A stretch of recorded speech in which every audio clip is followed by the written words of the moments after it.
In fact, our last, the episode that just got released today, we talked about the very, very last episode of the dreadful 70s NBC sci-fi series, The Fantastic Journey. Gods, what a train wreck that was. I vaguely remember that. Yeah, where they get caught in the Bermuda Triangle. Yeah. Yeah, God. The entire series is on YouTube. Is it? Okay, I'm going to check it terrible. out. Yeah.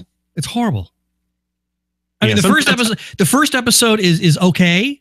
Mm-hmm. And then there's one episode that's like third to the last of the entire series. And then after that, it's just, I mean, in between, it's all just like scraping the bottom of the barrel. Kind of like Lost in Space. There was a good season or so, and then it started getting the 60s weird vibe going on. Well, I saw a really great biography on that, or documentary on that. It did originally start off as a proper science fiction series. In fact, I just discovered last night, I was surfing through Hulu, and if you go to, I think it's either the CBS network or the Paramount network on Hulu, but they have the entire series of Lost in Space, including the unaired pilot. Oh yeah, it is on Hulu. I think. which they made before they brought in the robot and Dr. Smith, and when the Jupiter 2 was still just a single story ship. Oh, okay. No, I have not seen that. Then I'll go check it out. It's really good. And then of course, CBS. This is really weird. CBS didn't care for it, but they did something which is the same thing that NBC did. NBC said, "Try it again." You know, like with Star Trek. Oh yeah, CBS told Lost in Space, try it again. But this is too cerebral. Try again. Yeah, I mean, talk about right around the same time. How weird is that? Yeah. And then what ended up happening is, of course, Star Trek. We know what happened. I mean, they went ahead and did. Spoiler alert. Well, I'm sorry. They created a whole new episode, completely new story, and all CBS did is they took the existing footage and then just inserted Dr. Smith and the robot and turned the Jupiter 2 into a 2-story flying saucer. Well, I love B9. Oh, B9's awesome. Yes, I love that robot to death. Yeah, I had a toy, and this is a heartbreak. I was given one when I was 5. It was for Christmas. It was just this little toy. And my dad is showing me how to rotate the body. Of course, you know, it did have batteries, so it did light up and it could move a little bit. Right. And he showed me how to rotate the body. Now, of course, you know, a little 5-year-old hands who really couldn't get a good grip on it. So what I did is I grabbed onto it and I accidentally pushed in the faceplate. Oh. And first day, destroyed the toy. That's disappointing. I know. I was heartbroken by it. I mean, even after my dad tried fixing it, it just never worked again. Oh. Yeah, I've never been able to find that B9 since. I'm sure if I did, it would cost me several $100s. I've seen some others though. Keith and I were just at a comic book store a couple of weekends ago, and I saw one in there, and I thought, oh, I have to get that. You know, I wanted one so bad. I was drawing up designs to build one. I mean, you know, when I was 9, 10, something like that. I wanted that thing so bad. I love that robot. And then that robot is awesome. And of course, I had the same feelings when about a lightsaber. I could almost willed it into existence. Oh, I almost bought one at a con. It was a really excellent replica. I almost bought it, but the last second I decided against it. Oh, cut a corner off your geek card. Well, I was not exactly making a ton of money at that time. And it became a question of, like now? I make more money now. Yeah, absolutely. Well, I make more money now, but it was a question of, well, do I eat or do I buy the lightsaber? No choice. Buy the lightsaber. Ramen noodles. Yeah, ramen noodles and hot dogs. Hot dogs. That's a feed. Boy, you must have had some money. Actually, you know what me and some of our roommates, we would get ramen noodles and a can of cream of mushroom. Man, it made those noodles stretch. Wasn't fine cuisine by any stretch of the imagination, but it was there nonetheless. As long as sometimes we cut up a hot dog and, you know, for extra protein and sodium.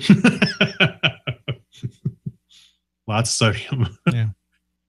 I have a a friend he lives in the Bay Area of California, and he's like a big sci-fi nerd. Especially loves his little, all the iconic robots, and he's got a little miniature B9 standing right next to a miniature Robbie the Robot. And I thought, you son of a bitch, I'm going to break into your house and steal all of them. That's right. All of a sudden, it's missing. Can you believe that, Ben? No. No, just don't pay attention to the background on my wall where all the new toys that just magically appeared are. Well, the video and the audio seems to be holding up well, Craig. We are doing the pre-show right now, by the way. Hey, and by the way, do you see behind me? I don't, because he doesn't. He doesn't see you unless I go like that. He's got the banner up, and it's mirror. Well, ours is mirror. Yeah. But his is fine. Is it? Yeah, it is fine. Banner's kind of washed out, though. You got a lot of light going up on back there. Yeah, I think the camera needs adjusting, but to be honest with you, I don't have the Microsoft software for this live cam thing. Oh, yeah. It kind of auto-tuned there for a second. A minute. Hey, let me try something. It might be too little light. Hold on. Too little light. That's almost better. That's almost better. Just sitting in the dark. Is that better? Oh, now your face. Well, is your washed face. out. I mean, it's. I just see this white. Get a tan, buddy. That's me. Well, the monitor's right in my face. Well, this thing needs to be adjusted. Yep. Should I leave it like that, or should I turn it back on? Up to you. I'm gonna leave you as a little window for now. All right. We are done with the pre-show. Let's do the real show. So I'm going to try and play video engineer. Oh, fun. This could go any direction. That assumes I know what I'm doing on this side of the console. Yeah, Keith couldn't make it because he's on a business trip. That's all right. Where at? Any place cool? I want to say that he's in the Chicago area, but don't hold me to that.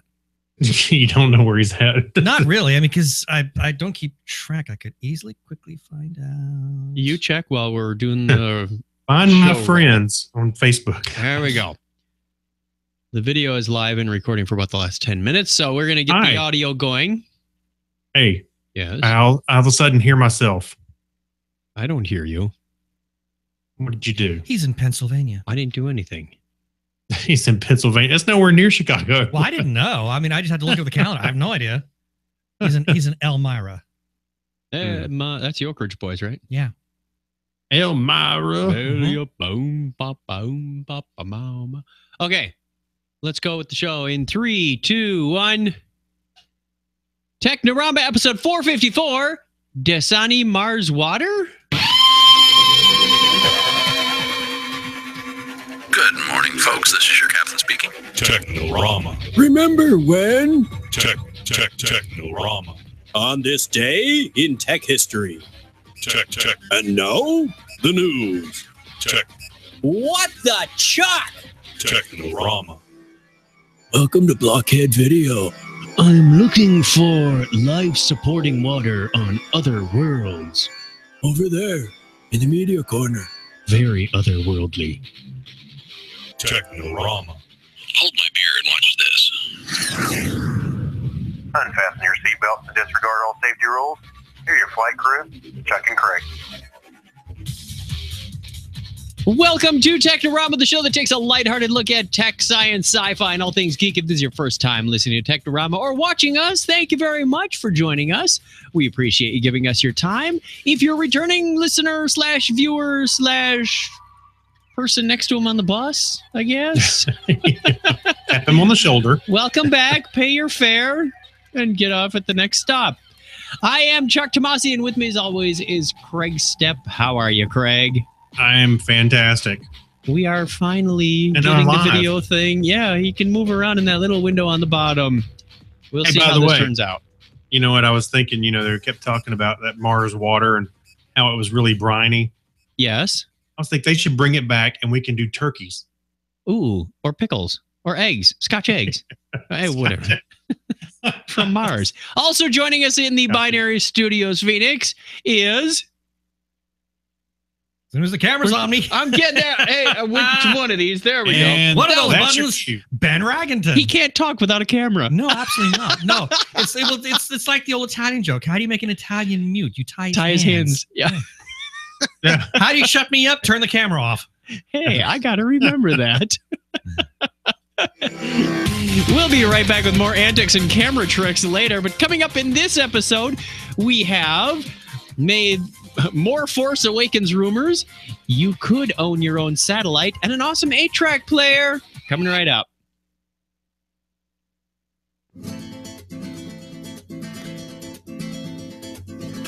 He rolls 20 every time. He laid out plans for man to reach Mars and return safely on a cocktail napkin. The next day, it was approved. He always knows where his towel is. He is the most interesting geek in the world. I don't always listen to podcasts, but when I do, I listen to Technorama. Stay geeky, my friends. Hey, this is Bob Salvatore. Hi, it's Corey Doctorow. Hello, my name is Lonnie Supu.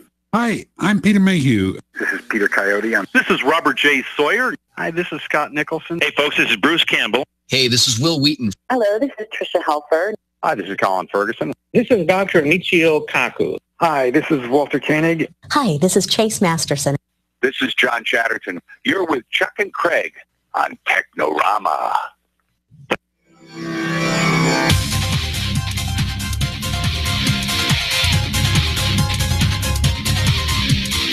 We talked to some of those people. I would hope so. Hey, all those IDs came with the house. They did. Yeah. Actually, I was thinking that I was listening to the whole thing. I kept thinking, of them I wonder if some of this just didn't come from the old Slice days. It did. Someone really needs Michael isn't there tonight. He needs to scrub his hard drive before he gives me a computer. Yeah, no kidding. Hey, is his credit card number still on there? You can check. We have some feedback. Oh, those letters. Those cuckoo, wacky letters.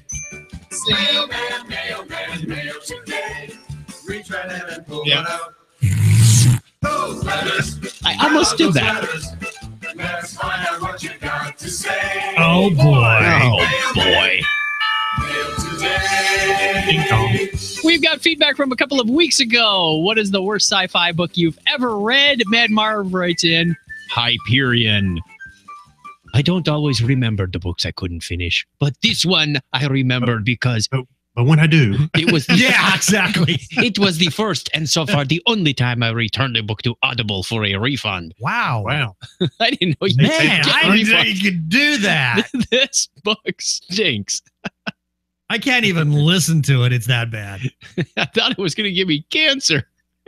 I read the first sentence and it gave me cancer. Nicholas writes back. He says, a friend of mine told me to read Witches of Caris, I would think. And being a fast reader, I did. The book was something like 300 pages long, and the only reason I read them all was because I have some sort of OCD. That means I can't leave a book unread. Oh, I leave lots of them unread. Ditto. Oh, yeah. Yeah, look right behind me. It was only after I was done, my friend admitted he wanted to torture me. And the book Craig was trying to think of was The Return. Yeah. Yes, it was horrible. Yes, but I did like the William Shatner books after that. Yes, they are. After that, they're pretty good. Listeners and listeners and listeners. We didn't get any feedback from last week's question, so we're going to leave that one hanging out there in the ether world for see what happens. If it then takes root and grows. Oh, here comes the band. Here they are. I wonder if we can outlast them again this time. No, we will not. On this day in history for November 4th, 2015, this is the 308th day of the year in the Gregorian calendar. There are 57 days remaining in 2015. Less than 60. So am I. I'm less than 60. Yes. It was on this date in 1783 that Wolfgang Amadeus Mozart's Symphony No. 36 is performed for the first time in Linz, Austria. November 4th, 1847, Sir James Young Simpson, a British physician, discovers an anesthetic properties of chloroform. Also today in 1890, City and South London Railway, London's first deep-level tube railway, opens between King William Street and Stockwell. Stockwell. It was 93 years ago today that in Egypt, British archaeologist Howard Carter and his men find the entrance to Pharaoh Tutankhamun's tomb in the Valley of the Kings. The United States government establishes the National Security Agency, or NSA, 63 years ago today. They're older than you think. Yeah. 55 years ago today, at the Kasakela Chimpanzee Community in Tanzania, Dr. Jane Goodall observes chimpanzees creating tools. The first ever observation in non-human animals. Look, they've made a Leatherman. Hey, I call shenanigans. I saw that on 2001. Yeah, that's right. That was what they weren't observed then. Then what was that camera? It was 42 years ago today that the Neanderthals experienced the Netherlands. Neanderthals. I thought we were still doing monkeys and things. The Netherlands experiences the first car-free Sunday. I don't think the Neanderthals had cars either. No. Caused by the 1973 oil crisis, highways are deserted and only used by cyclists and roller skaters. I think you've given seed to a new meme somewhere. Neanderthals' cars would have been fun to watch, though. Happy birthday goes out on this day to French mathematician and engineer. I get a French name. Pierre-Simon Girard. Darn, Yes. so close. Born on this date in 1765. And born on that same date in 1879, American actor and screenwriter Will Rogers. Today is also the birthday of the inventor of the tractor, Harry Ferguson, born today in 1884. For a minute, John Deere. I thought he was going to say it's the birthday of the tractor. Like the what? What? Right. November 4th is the birthday of the woman who created the Barbie doll, Ruth Handler, who would have been 99 today. And actor Art Carney would have been 97. Dutch businessman Freddie Heineken was born today in 1923. I'm sure you can figure out what his business is from that last name. Tennis shoes. Very good. I'm impressed. I was going to say basketball equipment, but I've actually been a fan of his work for some time. I believe it. Actress Loretta Swit is 78 today.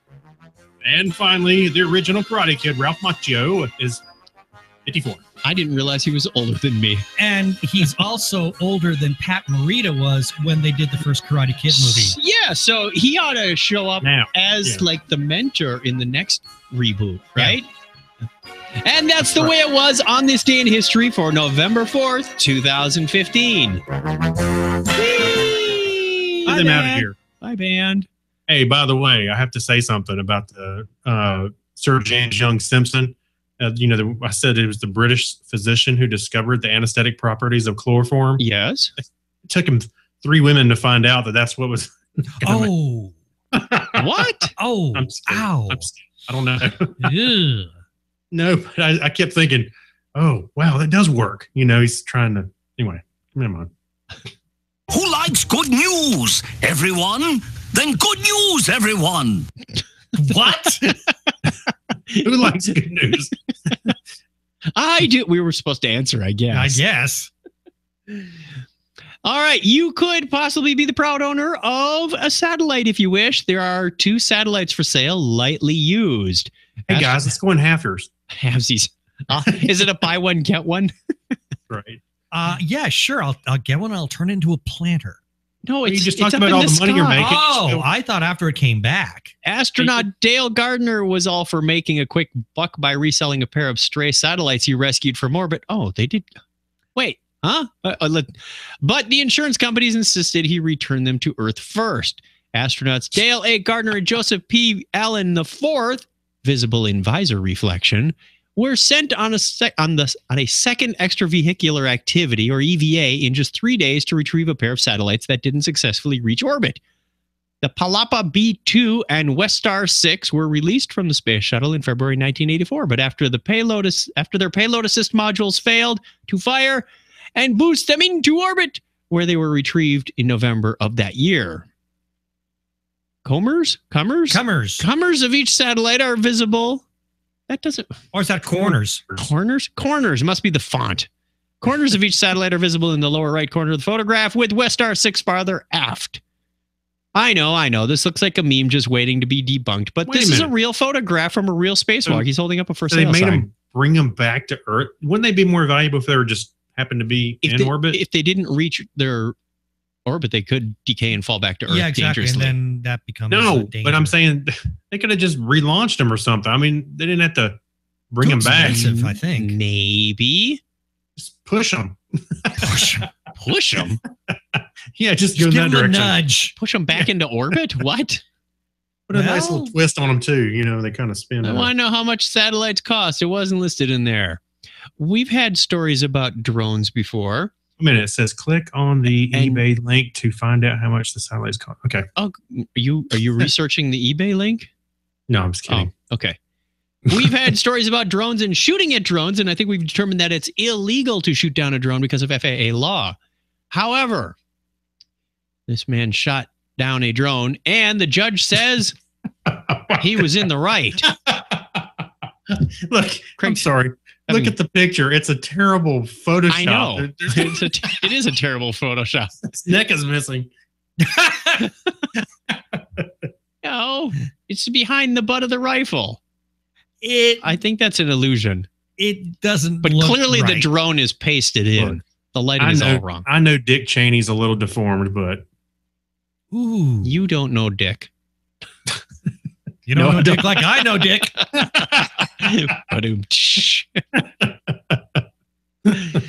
Craig, would you like to read the story? I don't know if I can at this point.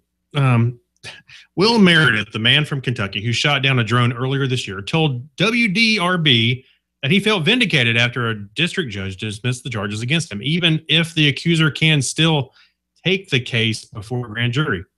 He was originally charged for firing his gun within city limits, but the judge decided on Monday that the drone invaded his privacy, giving him the right to shoot it. The judge came to the conclusion after two witnesses testified that the UAV flew below the tree line of Meredith's property. However, the Phantom 3 drone's owner and pilot, David Boggs, provided Ars Technica with a video back in August showing that the machine was flying 200 feet above the ground. Boggs said that the judge didn't bother looking at the video. Why would he not do that? That he provided a decision that he claimed shocked even the police officers involved in the case. Yeah, so I don't quite understand what this judge was doing now looking at the evidence, but maybe he wouldn't hates be drones. the first time. A clear case of blind justice. And it won't be the last time. Yeah, I don't know. If it comes too close to my house, I would say that's probably cause. But apparently it has to be below the tree line. Well, I mean, you can go walking on the sidewalk and take pictures of anything you'd like. So I don't know where's that. Yeah, I got gray line. I mean, I think if it gets a little too close to your house, sure, you can do something about it. But I mean, you don't want drones coming down peeping in your window, right? Especially when I'm skinny dipping in the pool. Okay. I feel like I need to poke my mind's eye out now. Here, let me help. Brain bleach. That's when we need Keith's soundboard. Doink! Yeah. Yeah. Yeah. Even though he's not here, even though he's not here, we're still doing the sound effects. Yeah, we're doing all for him. Sound effects by proxy. All right, birthday calendar. We have November birthdays on the calendar. November 4th is Avner. OMG, it's 2014 and he's 40 already. He's 41. Surprise. Yeah. November 5th is Michael Corlett from New Zealand. Or Corlett? I think it's Corlett. Corlett. Two of them on the 8th. Mark, the Encaffeinated One, our friend from The Weird Show, and On the Drift. Sounds Our like friend a band from name. Canada. Kanakistan. And November 10th is John Noble from The Island. Really? I thought he was from Fringe. He's a listener? We do that every year. We try and work in the actor John Noble. Right. He was at DragonCon. He was. Was he? Yeah, I was really tempted to walk up to his table and say, hey, thanks for listening to our show. Huh? And you are? Yeah. Not a clue. Actually, he had a nice little line at his table, if I remember right. Yes, he did. He's very popular these days. And he's much thinner in real person. It's just very confusing. Anyway, we're going to take a quick break. We will be back with an 8-track player, a theory about Jar Jar that you won't want to miss. Oh boy. And the secret of Star Wars extras. Hold on. It's raining. It's raining. It's raining in Phoenix. It's raining in Phoenix. Write a song about it. It never rains in Phoenix, Arizona. How utterly mundane. My water ski's got on fire. Oh, no, that was dark. You're rejected because that one's stupid. That's my line. Crazy. Imagine the squirrels. All right, something out of a monster flick. Just to mess with people's minds. Geek Thoughts. A computer lets you make mistakes faster than any invention in history, with the possible exceptions of handguns and tequila.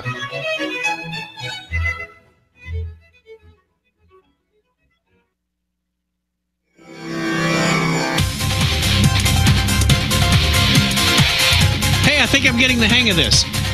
Just I can't keep up with the cameras. That's all. Right. It takes a lot of practice. This is just too much for me. I'm going. Oh man, my camera blacked out. It did. Yeah. Hold on. No, it's not you. It's not you. It did. Okay. Here. Well, taking a look. See what? I'll just do it. I'll use the MacBook one. How about that? Craig found an old picture of something that looks very familiar. It's Wow. a General Electric 8-track player.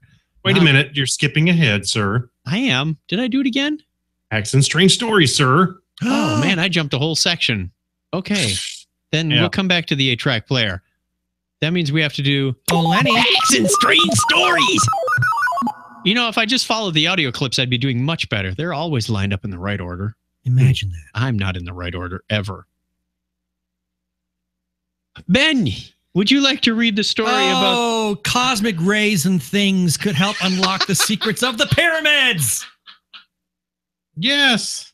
Raisin things? You knew I was going to say that, didn't you? I didn't even read that in the title. Oh, my God. Oh, man, I just left that one hanging out there, didn't I? Well, there's a long and colorful history of people trying to unlock the secret of how the Egyptian pyramids were built and possibly find hidden rooms and corridors for good measure. And now a new international project aims to peer through the stone walls of these ancient structures using cosmic rays and things. Actually, the Scan Pyramids project will use several different cutting-edge techniques to non-invasively image pyramids in Giza and Dashur. Thermal imaging, drone-mounted scanners, and a technique called muon tomography. The project will kick off November 2016 and will run for a full year with the support of the Egyptian Ministry of Antiquities. Muon tomography works a little bit like X-ray things, imaging or ground-penetrating radar, except the techniques used in muon cosmic rays and things rather than the X-rays and things or radio waves. High-energy cosmic rays and things can penetrate more deeply. I'm losing it. More deeply through very dense substances, hence the stones used to build the pyramids. Apologies if you're a new listener and this is the first show. Go back to 452. You're gonna have it just fell That's out its a primer. That's funny. Now I gotta let it go. I got nothing left now. Okay, I'll take some over. This is the first time that cosmic rays and things of the muon variety have been adapted to archaeological purposes. Back in the 1950s, an engineer named E.P. George used a muon-based technology to measure an Australian tunnel. Most famously, the Nobel Prize-winning physicist Luis Alvarez collaborated with Egyptian archaeologists in the 1960s to search for suspected hidden chambers in the Khafra pyramid at Giza. He set up a type of muon detector known as a spark chamber underneath the pyramid. The idea was that the hidden chamber wouldn't be as dense as the rest of the structure. Why am I not talking on the camera? I have no idea. I'm busy reading. I had no idea. Okay. I'm just watching Ben. watching Ben read the news as well. That's the best video you guys have ever done. It's scintillating. So they're basically going to do like a ground penetrating radar, only it's going to be on a bigger scale with these muon tomography. Well, it's a nice way to do a lot of archaeological research without running the risk of damaging any really great finds or triggering any much rumored ancient Egyptian booby traps, which are very popular in horror films. Yeah, but not so much in the pyramids. No, not really. But you have to imagine there are parts of this thing that were either sealed off at both ends, so there may be chambers in there that... And not to mention the fact, I mean, there could be some findings in there that could be ruined if they're suddenly exposed to air. Mm-hmm. Fresh air. Oh, good point. That's why I like seeing those when they do the 3D imaging of the mummies, the sarcophagus and stuff. They don't actually have to take it out. Right. You can see what it looks like without even opening it. You can see inside Tut's brain. Here, inside the brain of a Oh, it looks like a raisin thing. What? The brain? His brain? Yeah. By this point, it does. Yeah. It's shriveled. All right, let's go back to even more older stuff. The first time a murder was solved using geology. Jurassic Park. Kind of. The victim was a seamstress found dead in a bean patch, strangled by her own scarf. The suspect was a local creep who insisted he had nothing to do with the crime and was far away when it occurred. How did one detective prove it really happened? With dirt. This weekend on Lifetime. I don't know. I feel like Shatner should be reading this. At the turn of the last century, no one was particularly worried about leaving evidence at crime scenes, which was why German detectives examining the area near the strangled body of Eva Dish found the murderer's mucus-filled handkerchief right next to her. Mucus-filled handkerchief. Unless the handkerchief was monogrammed, it couldn't point to a suspect. That is until George Pop came to the scene. Not George Pop. The very George Pop. I like the. Who the hell is he? I like just the first four words in the sentence right here. Pop, examine the handkerchief. Yeah. Pop examined the handkerchief and found that the mucus in it was full of snuff, coal dust, and hornblende. Hornblende is a component of many types of rock, including granite. A look at the nearby residence turned up one man, Karl Laubach, dun, dun, dun, who worked with both at a gasworks where coal was burned and a gravel pit where hornblende was among the materials. It's fitting together. You know, now this starts to sound real common if you do watch a lot of detective shows on TV and whatnot, that they take the physical evidence, but this was quite some time ago. When was this? I'm not sure. Did it say? 1950s, 1900s, 1950s. I thought is what it's. That's pretty impressive for back then. Yeah, and I'm sure it took a while. Now, as I understand it, scientists use more pollens and things these days. Pollens and things. Pollens and things. Yeah, it's like raisin things. They don't use raisin things for solving crimes of who died where. Yeah, but because pollen can give you more. It's very can be very geographical, and it's harder to wash off than just scrub your boots and you're done. That's true.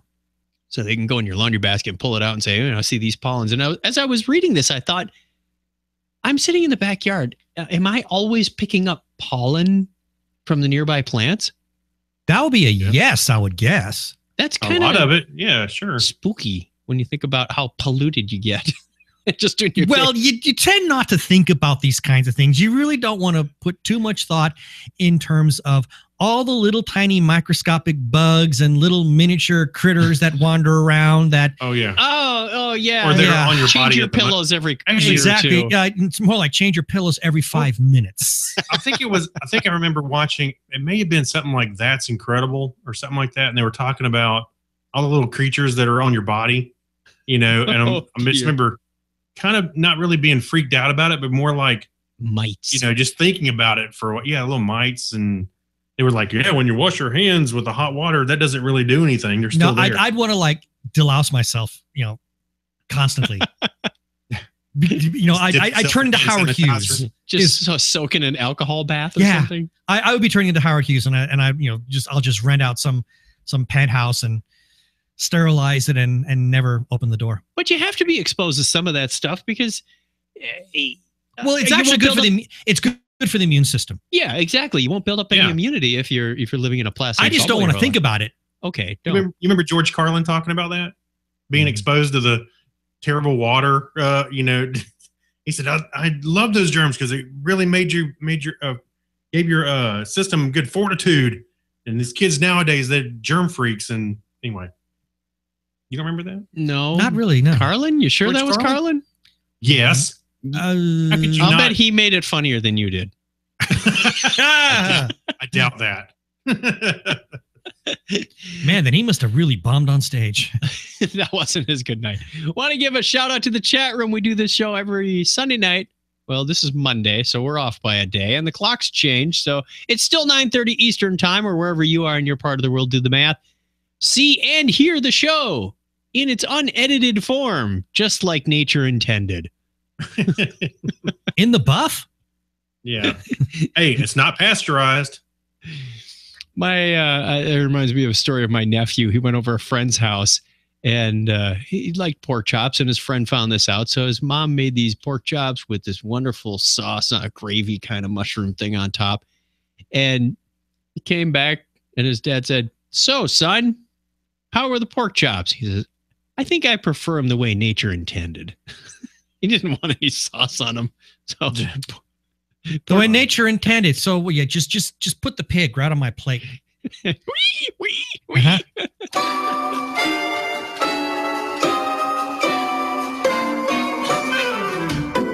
In the media corner, the Remember When, we have the 8-track player that we started talking about a little while ago.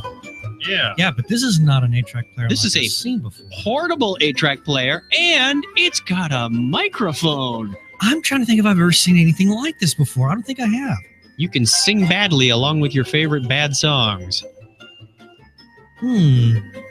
I don't remember this, and because my dad worked for GE growing up. We were always getting lots of GE toys for presents, because he could go to there was a special GE store.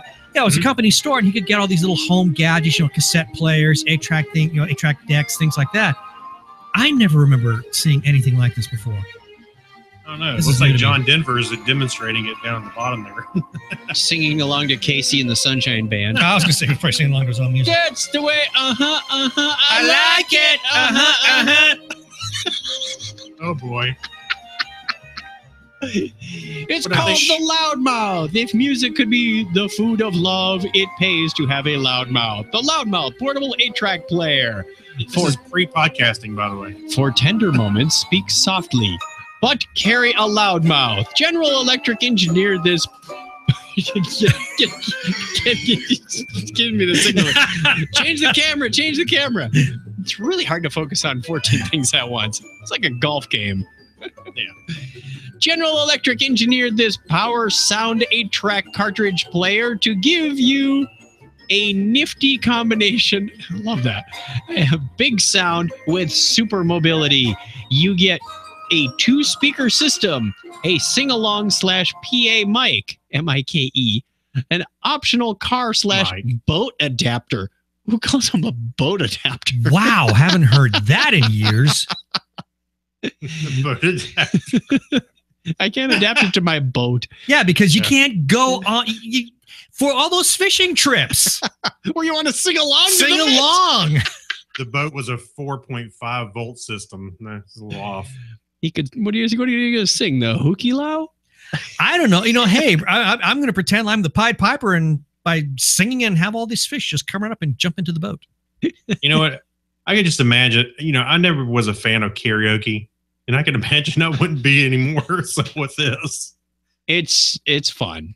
If you get a good group of friends. Oh, with a good group of people, it's a blast. Yeah. Say add a little alcohol to the mix. You have to, absolutely. Yeah. Yes. Everybody thinks they sing better with a little alcohol in the mix. Yes. Well, yes. we have a couple of stories in the media corner. Welcome to Blockhead Video. Hey, where can I find some good information about music and TV and videos and things? Get out! All right, theory about Jar Jar Binks. This is a long article, but I'm not going to read the whole thing. It starts out here. I will seek to establish that Jar Jar Binks, far from being simply the bumbling idiot he portrays himself as, is in fact a highly skilled Force user in terms of martial ability and mind control. Furthermore, I assert that he was not, as many people assume, just an unwitting political tool manipulated by Palpatine. Rather, he and Palpatine were likely in collaboration from the very beginning. And it's entirely possible that Palpatine was a subordinate underling to Binks through both trilogies. Throughout both trilogies. Rubbish! Okay, now it starts out pretty easy. So first, let's establish Jar Jar as a skilled warrior. While this does not in itself necessitate a connection with the physical force, it is highly suggested in the Star Wars universe. Very rarely do we see, quote, normal characters exhibiting extraordinary stunt work or physical feats unless they are Jedi, Sith, or at least Force sensitives. So here's Jar Jar nonchalantly executing a standing 20-foot twist somersault where he jumps into the water. Into the water, right? Yeah, he goes. He just stands there and he leaps and jumps flips into and- Lake Naboo. Now, taken out of context, if you were watching a Star One of the Wars Great movie, Lakes of Naboo. Yeah. Sorry. Lake, what was that be? Lake Huron? Yeah, right. If you were watching a Star Wars movie and you saw a character casually execute this maneuver, you'd probably assume he was a Jedi. No. No? No. No. Not with. Okay. Not in this case, no. This is not a Jedi. In the context of Jar Jar, though, we don't. Because elsewhere, he is so thoroughly convinces us that he's nothing more than a harmless dunce with his inane dialogue and cowardly lion act. He also manages to convince us that he's a bumbling oaf in the midst of a pitched battle, even though he's always incredibly, amazingly successful. Whether single-handedly taking down a battle droid tank or unleashing a barrage of Boombas on their front lines, or precisely targeting multiple enemies with a blaster tangled around his ankle. We simply roll our eyes and attribute it to dumb luck. But is it? Obi-Wan warned us otherwise. It goes on, and the more you read it, it's one of those, yeah, okay, I can see where they're coming from, but... Well, they equate it to like a drunken fighting. You know, the drunken martial art fighting. Wait, tell me more about this drunken martial art. Well, Jackie Chan did a couple movies about it. Was he drunk? Yes. His character is. Oh, okay. No, it's a martial arts style. I'm sure you know that. But the thing is that you actually present yourself as being intoxicated. I mean, it's not like you're putting on an act, but the motions look like someone who might be drunk. Yeah, it's to throw off the it throws off your opponent. Mm-hmm. So that's what they're saying here. I think it's amusing, it's a fun read, and I've got way too many friends who are actually buying into it. Really? I seriously, they're buying into it. I'm like, no. Well, he was just a big bumbling idiot. No, I actually like the fact that the guy took that side of the whole thing and made a point. I think it was great, but I didn't. Well, okay, I don't know if I'm buying all that. No, I don't believe it for a second. I say that I applaud him for coming up with something that's rather ingenious, original. Yeah, it's a very original idea. I say shenanigans to the whole thing, but I will applaud him for at least making the attempt. He probably bought the Jar Jar action figure and wants to settle it. I think it's justify it. He's the sole Jar Jar fan. It's as simple as George Lucas put a goofy character in there to entice kids, and it didn't work on any level. No. Right. Yeah, it didn't work. Yep. Are you planning on going to see The Force Awakens, Ben? Yes, I've already got my tickets. Are you going in costume? No. Okay, just checking. Absolutely not. Would you like to warn our viewers if they do plan on going in costume? Okay. Part of any huge film premiere these days includes people showing up in costume, and The Force Awakens is going to be no exception as Jedi, Sith, Stormtroopers, and smugglers take to the streets on December 18th. But new regulations from theaters might mean cosplaying as certain iconic characters may not be allowed. Images of posters displayed at cinematic theaters advertising the sale of tickets for the film have declared that while costume movie goers are welcome to screenings of the movies, their fake weapons aren't. And neither are you if your costume includes a helmet or full face paint. What if they get peace bonded? Peace bond your face? No, that's lightsabers. Gotta think about that one. All right. Your face. If I wanted to be a Jedi, can't go? Well, as long as your lightsaber doesn't actually, poke somebody in the eye. It's got to be a pocket lightsaber. Yeah, it's got pocket. Yeah, that's it. Yeah. Well, robe hood's down, Jedi. When you think about it, that wipes out a lot of Star Wars aliens. Oh no! But also some iconic characters: Darth Vader, Darth Maul, Stormtroopers, and either the Empire or the First Order. Boba Fett, even new baddies Kylo Ren and Captain Phasma. Cinemark aren't the only theater chains imposing the rule either. For their Star Wars showings, AMC are banning costumes with helmets too, but are slightly more lenient by allowing costume lightsabers to be brought into cinemas. There's your answer. Like Cinemark, blasters are absolutely not allowed. It's a sign of the times, really. Fears of potential mass shootings. Oh, God. Yeah, now it's getting just grim. Yeah. I mean, so I understand where they're coming from here. Yeah. This is all about, they want to make sure that everybody's there, everybody's having a safe time, and maybe it is a bit of a knee-jerk reaction, but there's got to be some idiot out there who's probably found a way to actually, get a handle of a lightsaber that's hollow, and then use it to shoot projectiles out of it. Yeah, somebody who just told us he had tickets already. But is that really going to solve the problem? I mean, if somebody's intent on going into a movie theater and shooting the place up, if somebody's going to do you harm, they're going to try to do their harm. Yeah, making the others not wear their Jedi robe with the hoods down isn't going to solve the problem, in my opinion. But true. Sign of the times. Sign of the times. Sign of the times. So Ben, do you have tickets like for a midnight showing or something? Actually, no. I have a Thursday night screening. Ooh, screening. 7 o'clock. Screening. That's high dollar right there, buddy. Actually, it wasn't. It only cost me like $20 or so. That's not bad. No, I'm actually going to go for a movie ticket. No, for two. Oh, for two. Okay. Yeah. No, that's not bad. No, not bad at all. Yeah, so I'll be seeing it Thursday night at 7 o'clock. So that way my review can then go out on tggeeks.com. Ding. Friday morning. Plug. No, I'm going to try. All right.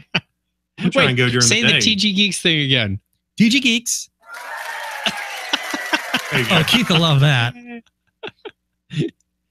Hey, nothing wrong. If anybody else does a podcast in the Phoenix area and you want to stop over and plug your show while you're on the air, go ahead. Yeah, I'm a shameless whore. We do take tips to do that. Yeah, anyway. Don't take wooden nickels. There's your tip.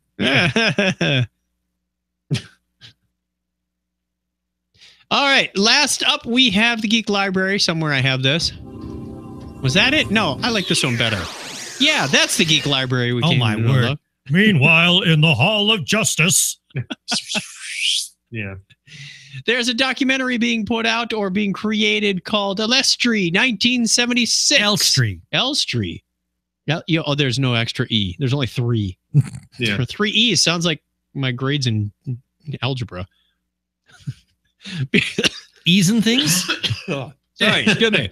Before Star Wars became a franchise that branded the entire generation of geeks and brought a sea of eyes on science fiction films in Hollywood. Oh, please. The people who played extras in the film thought it was just another gig. Oh, please. John Spear's Elstree, 1976, a documentary about the making of the original Star Wars, brings the voices of 10 people who played as extras when the film was being shot in a suburb north of London. Even in small roles, the film would still affect them 40 years later, as their faces became familiar to devoted fans worldwide. One of the extras noted that Star Wars is still his main source of income. Wow. Is that a good thing or bad thing? Well, good thing that he's still making money out of it. Bad thing that he must be like unemployed, because I can't imagine the residual, for an extra being all that great. No, he goes to cons and gets pictures. Yeah. He says, like, I was the guy in the Boba Fett. Is that what he's doing? Yeah. Ah. Yeah. Okay. He sells autographs. So. But what's notable, that knot was throwing me out. What's not able isn't. What's not able is not right. Okay. Is that like the rapist instead of therapist? Mm. But recreate and recreate. Anyway, what's notable isn't the candor surrounding Star Wars' unprecedented success. It's the bizarreness of just how a tiny role shaped the rest of their lives.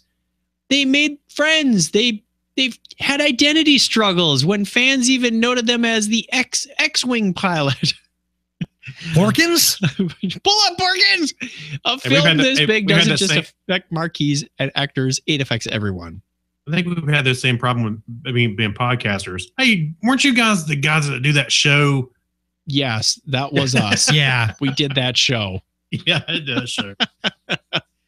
All right. Since we're on a movie theme, our question of the week this week is, which movie did you walk out of? Oh, man. I got to think about that. I don't know if I don't think I ever movies did. I don't like, I've stuck around for because I paid for it. Yeah, I don't think I can think of one instance. I went to, I think it was Star Trek 4 the second time, and I was supposed to meet somebody there, and they didn't show up, so I left. Does that count? I technically walked out of a movie. Well, wait a minute. You said you walked out of Star Trek 4? Yeah. Oh, yeah. I already saw it once. So? And I was going to meet some people there and see it again. I would have watched it again. I would have stuck out. I would have watched it a second time, a third time, a fourth time, a fifth time, a sixth time. Actually, I did. I'm cutting the corner off your geek card. Yeah. Give me that poster on your wall, that Star Trek poster. I don't think I've walked out of a movie. I don't think I ever have. I do remember embarrassing my girlfriend at the time really bad. We were seeing something, and the whole row in front of us just kept cackling and talking and stuff. And I finally got fed up and I yelled, "Shut up!" Of course, she sinks down in her chair. I almost did that in church yesterday. People behind me were loud. Yeah.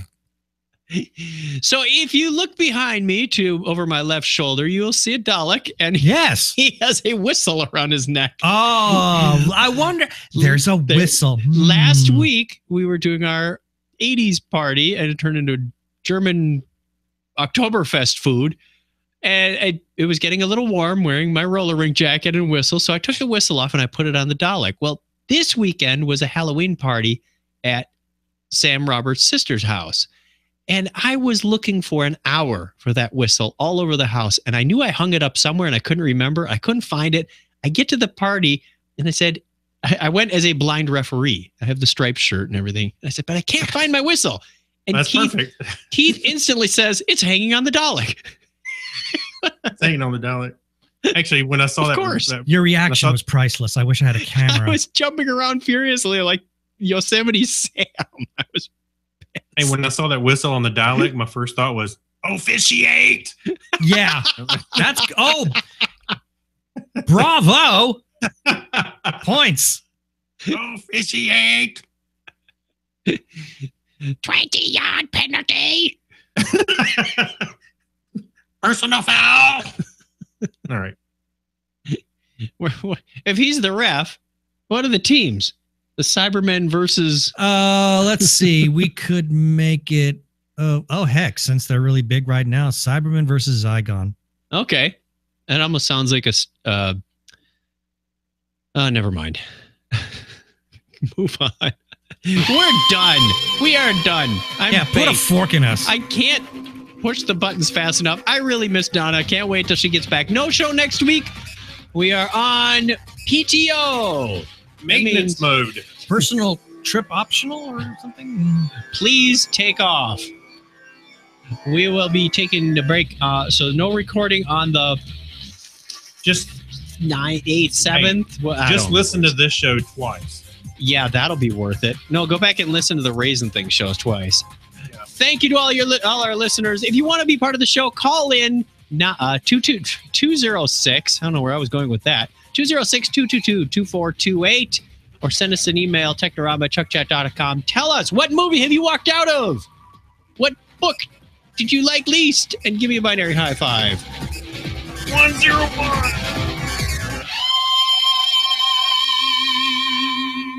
Maybe Solar Babies. That's what I want. And what song did you used to hate that you love now? I stopped the recording, but the video stream is still going. Lots. Actually, I finally remembered one. Most of the stuff from the 60s I couldn't stand as a kid. Like Hendrix or Morrison. No, I wouldn't say that I hate. I mean, just did not like it. No, the music of that era. I mean, if my opinions on that stuff hasn't changed. You got to be high to listen to it. No, I mean, I still can't stand Morrison. I despise the Doors. I like Hendrix. He's okay. I wouldn't say myself I'm a big fan, but I was able to just recently remember there's one song by Rush that as I was growing up, I hated beyond belief, and Which now one? I actually like a great deal. Subdivisions. Okay. I hated that song when it's because I can see that. Well, things it reminded me of a really when it came out. It was during a very bad time in my life. Oh, okay. So there was that memory association. Yes. And then I saw Rush several times in concert performing the song, and as I saw them perform it, my opinions changed, and now I like the song. I was able to get a whole new sense of ownership for it. But yeah, that's the one that I hated in the past, and now I really like. Craig? You know, I love really anything from the 70s. I mean, disco, whatever, you name it. I listen to it. And this is about the least disco song Commander Lewis has. Looking for some hot stuff. Oh my God. Mike said, is it wrong that I want this soundtrack?